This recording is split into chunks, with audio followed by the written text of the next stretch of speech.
जय मसीह Gethsemane airport church परिवार साथै आदरणीय दर्शकवृन्द, आज मैले छोराकी दास भन्ने विषयमा वचन लिएर आएको छु र पवित्र बाइबलले हामीलाई परमेश्वरको छोराहरू छोरीहरू भइसकेका छौँ भनिकन बताएको छ भने हामीले हाम्रो सोचमा अझै पनि हामी दास दासीको विचार नै लिएर जिरहेको हुन सक्दछौँ। त्यसर्थ प्रिय दाजुभाइ दिदीबहिनीहरू, यही कुराहरू सम्बन्धी जो अर्थ लाग्ने गरेर प्रभु येशूले लुकाको पुस्तक 15 अध्यायमा एक उडन्ते पुत्र सम्बन्धीको दृष्टान्त भन्नुभयो। त्यो दृष्टान्तमा एउटा बुवाका दुईजना छोराहरू छन् र एकजना छोरा चाहिँ गल्ती गरेर दासत्वको महसुस गर्न पुगेका छन्। दुष्ट आत्माले त्यो घटनाबाट उसलाई दासत्वमा पुगेको यानि दासत्वको विचारबाट बाँधिएको अवस्था छ भने उसको जेठादाईले चाहिँ गल्ती नगरिकन अनुशासितै भएर घरमा बस्नुभयो, तर चाहिँ त्यो व्यक्तिको चाहिँ सोच नै दासत्वको छ। र यही विषयमा प्रभु येशूले एउटा दृष्टान्त लुकाको पुस्तक 15 अध्यायमा भन्नुभयो। यस खण्डको केही पदहरू पढेर म आजको वचनमा सुनाउने छु र पहिलो पद हुनेछ लुकाको पुस्तक 15 अध्यायको 17 र त्यसपछि अरू 3वटा पदहरू हुनेछ 24, 29 र 31 र 17 पदमा यसरी लेखिएको छ। जब त्यसको चेत खुल्यो, त्यसले भन्यो, मेरो बुबाका धेरै जेलादारी नोकरहरू भरपेट खाएर उबार्ने गर्दछन्, तर म चाहिँ भोकले मरिरहेछु। यसपछि यो उडन्ते पुत्रको चेत खुलेपछि ऊ बुवा भएकोमा जाँदछ र उसले बुवालाई यही नै कुराहरू गर्दछ, मलाई तपाईँले तपाईँको दासहरू मध्येको एकजना दास बनाएर नियुक्ति गर्नुहोस् बुवा भनिकन उसले यो अनुरोध बुवालाई गर्दछ। यो कुरालाई म 19 पदबाट पढिदिन्छु। अब उपरान्त म तपाईँको छोरा भनिन योग्यको छुइनँ, मलाई तपाईँका जेलादारी चाकरहरू मध्ये एउटा सर तुल्याउनुहोस्। र छोराले यति भनिसक्नु भएपछि बुवाले सुन्नु भयो नसुन्नु भए जस्तो गर्नु भएर छोराको लागि चाहिँ त्यो राम्रो कपडाहरू, औँठी लगायत यी सबै अधिकारका कुराहरू, फर्किने कुराहरू, यी सबै नै कुराहरू छोरालाई लगाइदिनुहुन्छ। र 24 पदमा बुवाले यसो भन्नुहुन्छ, किनकि यो मेरो छोरो मरेको थियो, फेरि जीवित भएको छ, हराएको थियो र पाइएको छ। तब तिनीहरू आनन्द मनाउन लागे। प्रिय दाजुभाइ दिदीबहिनीहरू, यहाँ उडन्ते पुत्रले चाहिँ मैले गल्ती गरेँ, म त एक दास हुन लायकको मात्र छु भनेर चाहिँ उहाँले बुवालाई भन्दै हुनुहुन्छ। तर बुवाको तर्फबाट चाहिँ उहाँले साबिक छोरामा नै नियुक्ति गर्नुहुन्छ, छोरा बनाएर नै घरमा राख्नुहुन्छ र त्यहाँ त्यति मात्रै होइन, त्यहाँ त एउटा ठुलो भोज दिएर आनन्द मनाउन सुरु गरिएको हुन्छ। तर यहाँ घटनाक्रम अलिकति लम्बिएर जाँदछ। जब खेतबाट उहाँको जेठा छोरा फर्किएर फेरि घरमा आउँदछ, घरमा आउँदाखेरि यो सङ्गीत, यी विभिन्न प्रकारको आनन्दको के कुरा भइरहेको छ भनेर चाहिँ उहाँले बुवाको दासहरूमध्ये एकजनालाई सोध्नु हुँदाखेरि उहाँहरूले भन्नुहुन्छ कि तपाईँको हराएको भाइ फर्केर आउनु भएको छ र बुवा साह्रै खुसी हुनु भएर यहाँ एउटा आनन्द यानि उसलाई फिर्ती स्वागत, वेलकम ब्याकको पार्टी दिइरहेको छ भनेर चाहिँ उहाँले भन्नुहुँदाखेरि यो व्यक्ति खुसी हुनुपर्नेमा त यो व्यक्ति रिसाउँदछ र ऊ त भित्र पस्नै मान्दैन। त्यस अवस्थामा बुवा आउनु भएर यो व्यक्तिलाई सम्झाइ बुझाइ गर्न हुँदाखेरि यो व्यक्तिले बुवालाई भन्नुहुन्छ कि तपाईँले मलाई ठिक न्याय गर्नु भएन, म तपाईँसँग अनुशासित भएर तपाईँको काम गरेर म यति धेरै समयदेखि बसिरहेको छु, तपाईँले मलाई कुनै पनि एउटा पाठो पनि मेरो साथीहरूसँग एउटा भोज मनाउनको लागि कहिल्यै दिनु भएन र तपाईँले मलाई यस प्रकारको व्यवहार गर्नुभयो, म कुनै हालतमा भित्र भोजमा यानि पार्टीमा जाँदै जान्न। र यो छोराले भन्दै गरेको कुरा 29 पदलाई पनि म पढिदिनेछु र यस खण्डमा यसरी लेखिएको छ। तर त्यसले बाबुलाई भन्यो, हेर्नुहोस्, यतिका वर्ष मैले तपाईँको सेवा गरिरहेको छु अनि तपाईँको आज्ञा कहिले उल्लङ्घन गरिनँ, तापनि मैले आफ्नो साथीहरूसँग आनन्द मनाउन तपाईँले मलाई एउटा पाठो पनि कहिले दिनु भएन।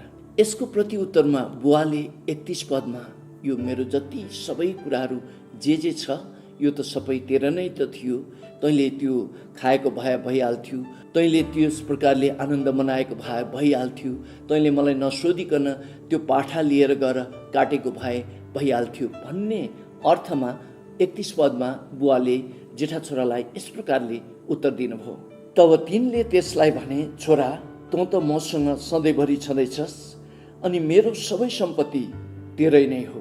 प्रिय दाजुभाइ दिदीबहिनीहरू, यस खण्डमा सृष्टिकर्ता परमेश्वर मसिहा येशू भएर धरतीमा आउनु हुँदाखेरि एकजना बुवा जो राम्रो सबैले देखिरहेका छन्, तर पनि दुवै छोराहरूमा दुष्ट आत्माले दासत्वको विचारहरू, दासत्वको सोचहरू हालेको कारणले गर्दाखेरि बडो बिजोगसँग जिन्दगी काटिराख्नु भएको, यानि परिवारलाई लिएर गइराख्नु भएको कुराहरू चाहिँ यस दृष्टान्तमा प्रभु येशूले स्पष्ट गर्नुभएको छ।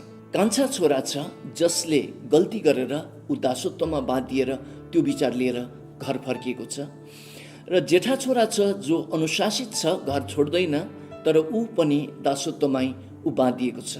यी दुवै छोराहरू एक न एक प्रकारको दुष्ट आत्माको बन्धनबाट बाँधिएको हामी देख्दछौँ। प्रभु येशूले यूहन्नाको पुस्तक 8 अध्यायको 32 पदमा भन्नुभयो, तिमीहरूले सत्य थाहा पाउनेछौ र सत्यले तिमीहरूलाई स्वतन्त्र पार्नुहुनेछ। र प्रिय दाजुभाइ दिदीबहिनीहरू, यहाँ प्रभु येशूले भन्नुभएको कुरा चाहिँ बुवाको मनमा, बुवाको हृदयमा यी दुवै छोराहरू कुनै हालतमा पनि उहाँको सोचमा दासत्वमा हुनुहुन्न, तर यी दुई छोराहरूलाई चाहिँ दुष्ट आत्माले छलेर दासत्वको सोचमा राखेको अवस्था छ, जुन सोचले एउटा घरलाई स्वस्थ बनाउन सक्दैन, न्यानोपनाहरू आउन सक्दैन। यूहन्नाको पुस्तक 1 अध्यायको 12 र 13 पदमा पवित्र बाइबलले यो स्पष्ट गर्दछ, जुन दिन तपाईले ख्रीष्ट येशूलाई मुक्तिदाता भनेर विश्वास गर्नुभयो, त्यो दिन तपाईँ परमेश्वरको सन्तान हुन पुग्नुभयो।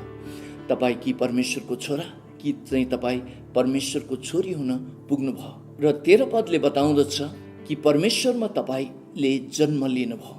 र प्रिय दाजुभाइ दिदीबहिनीहरू, जब तपाईँ सर्वशक्तिमान परमेश्वरको छोरा यानि छोरी हुनुभएको छ भने उहाँ सर्वशक्तिमान परमेश्वर चाहिँ राजाहरूको पनि महाराजा र प्रभुहरूको पनि महाप्रभु हुनुहुन्छ भनिकन बाइबलले स्पष्ट गरेको छ।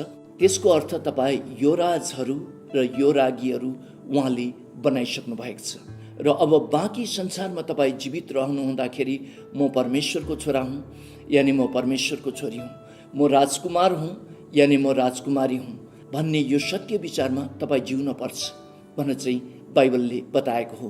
मैले यो सुन्दै थिएँ कि जो जङ्गलमा सिंह बस्दछ र सिंहले जहिले पनि म यो जङ्गलको राजा हुँ भन्ने चाहिँ उसले सम्झिन्छ अरे, र यो पशु हो र यो उसले म जङ्गलको राजा हुँ भनेर सम्झिनु यो सत्य पनि होइन। यद्यपि उसले म राजा हुँ भनेर सम्झिएको कारणले गर्दाखेरि ऊभन्दा ठुल्ठुलो जन्तुहरू जङ्गलमा भए तापनि, देखिए तापनि ती जन्तुहरूलाई जङ्गलको राजा भनेर चाहिँ भनिने चलन छैन, तर सिंहलाई नै जङ्गलको राजा भनिन्छ। तर यहाँ त साँचो राजकुमारहरू र साँच्चै राजकुमारीहरूले चाहिँ आफूलाई केही नै कामको सम्झिनु भएर आफू एकदमै दासत्वहरू हुँ, म वनको काँडा हुँ, म बेकारको मान्छे हुँ भन्ने दुष्ट आत्माले पारेको कारणले गर्दाखेरि यहाँ धेरै परमेश्वरका छोराछोरीहरू संसारमा रहनु हुँदाखेरि पनि दुखित अवस्थामा रहिराख्नु भएको, प्रभु येशूलाई विश्वास गरेर पनि कतिजना डिप्रेसनमा गइरहेको अवस्थाहरू छ।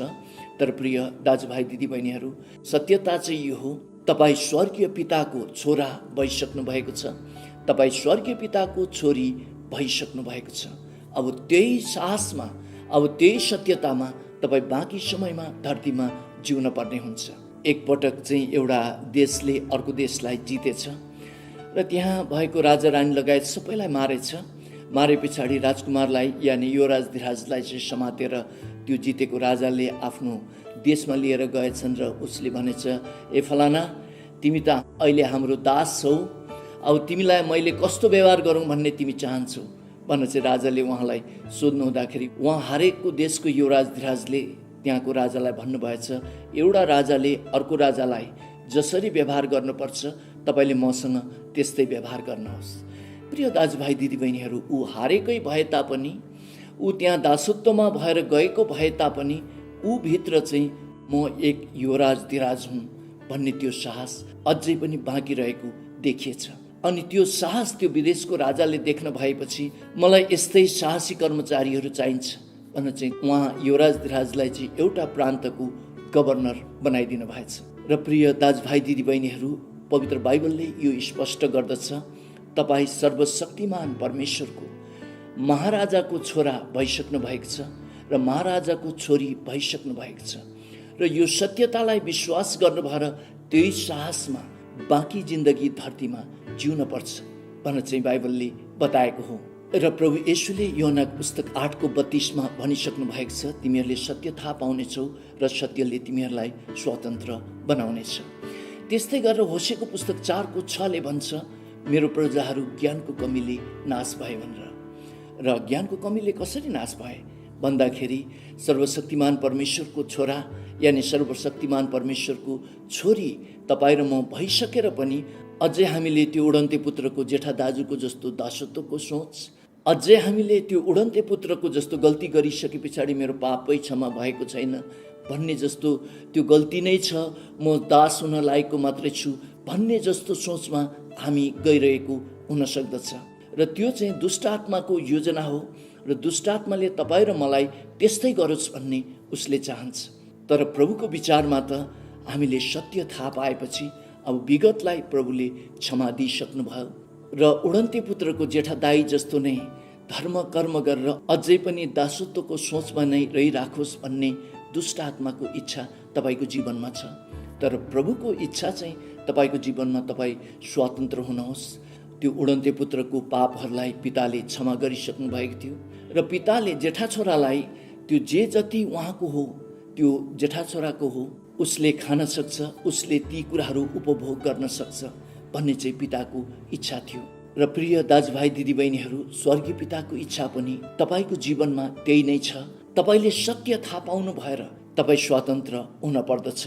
तपाईँ अब स्वर्गीय पिताको कर्मचारी यानि कोही पनि खेताला काम गर्ने जस्तो व्यक्ति हुनुहुन्न, तर तपाईँ त छोरा यानि छोरी उहाँले बनाइसक्नु भएको छ र जे स्वर्गीय पिताको हो त्यो तपाईँको हो भनिकन बाइबलले स्पष्ट गर्दछ। र त्यो विश्वासमा र त्यो सत्यतामा तपाईँ र म उभिन पर्छ भनेर चाहिँ बाइबलले बताएको हो। उदाहरणको लागि बिजुली मर्मत गर्ने एकजना कर्मचारी आउनु भएछ यानि कुनै पनि टेक्निसियन आएर चाहिँ तपाईँको घरमा बिजुली मर्मत गर्न भएछ। त्यस अवस्थामा उहाँ टेक्निसियन गएर तपाईँको घरको रेफ्रिजरेटरबाट चाहिँ खाना निकालेर आफै खान सक्नुहुन्न। त्यस समय तपाईँको घरको जो फिल्टरबाट सिधै पानीहरू उगाएर त्यो व्यक्तिले खान सक्नुहुन्न। त्यो व्यक्तिले अन्य कुनै पनि चिजहरू त्यसरी चलाउन सक्नुहुन्न। र त्यो व्यक्तिले टोयलेट चलाउनको लागि पनि म तपाईँको टोयलेट चलाउन सक्छु कि भनेर चाहिँ उहाँले त्यो भन्नुहुन्छ। पानी खानको लागि पनि एक गिलास पानी पिउन सक्छु कि भनेर चाहिँ त्यो व्यक्तिले अनुमति माग्नुहुन्छ। किनकि प्रिय दाजुभाइ दिदीबहिनीहरू, त्यो व्यक्ति चाहिँ तपाईँको घरमा खेताला यानि तपाईँको घरमा एक कर्मचारीको रूपमा, काम गर्ने व्यक्तिको रूपमा आएर काम गर्नुभएको हुँदछ। तर जब छोराछोरीहरूको कुरा आउँदछ, छोराछोरीहरूले चाहिँ हरेकचोटि आएर बुवालाई आमालाई म टोयलेट चलाउन सक्छु कि भनेर चाहिँ सोध्नु भयो भने, हरेक समय आएर म एक गिलास पानी खान सक्छु कि आमा, पानी खान सक्छु कि बुवा भनेर चाहिँ सोध्नु भयो भने तपाईँको मनमा चिसो पस्न सुरु गर्छ। यो किन, यो ठिक दिमागमा चाहिँ छ कि छैन भन्ने चाहिँ तपाईँलाई लाग्न सक्छ प्रिय दाजुभाइ दिदीबहिनीहरू। त्यसले गर्दाखेरि यहाँ काम गर्ने व्यक्ति यानि कर्मचारी र छोराछोरीमा फरक भएको देखिँदछ। र यूहन्नाको पुस्तक 1:12 र 13 अनुसार तपाईँ र म परमेश्वरको कर्मचारी अब होइन, तर उहाँको छोराछोरी हामी भएका छौँ र उहाँले हामीलाई विभिन्न प्रकारले अनुशासन पनि गर्दै लिएर जानुहुन्छ। त्यस अवस्थामा हुनसक्छ हामीले उहाँको माया नबुझ्न सकौँला, तर उहाँको निचोड अवस्था जुन गन्तव्य चाहिँ तपाईँको भलाइकै लागि हुन्छ। मैले एउटा दृष्टान्तको कथा सुनेको थिएँ। एकजना छोरालाई बुवाले जहिले पनि तैँले राम्रो पढिनस्, तैँले राम्रो डिभिजन ल्याइनस् भनेर चाहिँ त्यसरी गाली गरिराख्नु हुँदो रहेछ। छोराले पनि एकदम अभ्यास गरेर परिश्रम गरेर त्यो ताका फर्स्ट लिएर आएछ र उसले चाहिँ बुवालाई मार्कसिट लगेर चाहिँ देखाएछ। बुवा हेर्नुहोस् त, मैले फर्स्ट गरेँ स्कुलमा भनेर चाहिँ मार्कसिट दिएछ। दिँदाखेरि बुवाले मार्कसिट यसो हेर्नुभयो। मार्कसिट हेरिसकेपछि छ्या तेरो कस्तो स्कुल, यति मार्क्स ल्याएर पनि क्लास फर्स्ट गर्ने भनेर मार्कसिट फ्यात्तै फ्याँकिदिनु भएछ।